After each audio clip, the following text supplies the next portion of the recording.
Hello everybody, Anthony Gonzalez here with another weekly update. Yesterday we did another one of those quarterly updates, so I would direct you in that direction if you want to hear what we did throughout the entire previous quarter. But for this week, it was another busy week back home, catching up with some elected officials and different members of the community. Had a great time doing that, obviously. And then in Washington, we had a handful of things. So number one, I got to testify on behalf of our Battlefield Cross bill.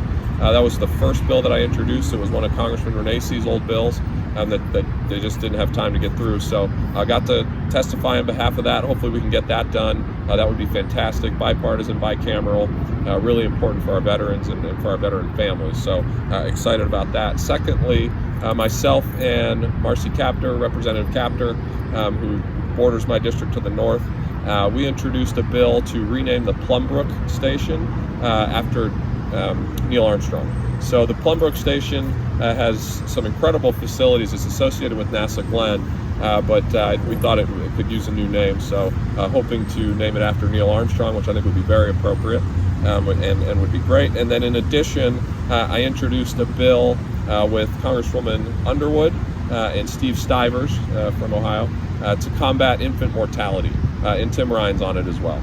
And we came together, came to an agreement on a way to extend a series of programs that'll beat back infant mortality. We have one of the highest rates in the country right here in our region in Northeast Ohio.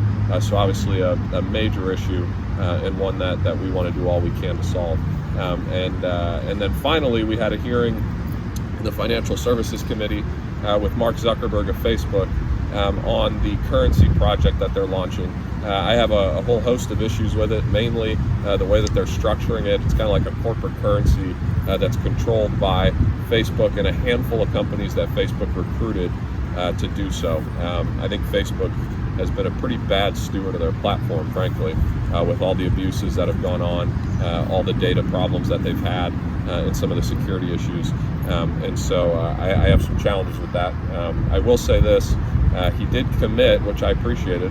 Mark Zuckerberg did commit to saying they would not launch anything until they comply with every single U.S. law. So that's a pretty strong statement. But having said that, I think that's something we need to keep a really, really close eye on. When you're messing with people's money, boy, you got to be careful there, obviously. So, but overall, it was a great week. It was a busy week as always. And as usual, thank you for allowing me to be your representative. Hope everybody has a great weekend. Thanks.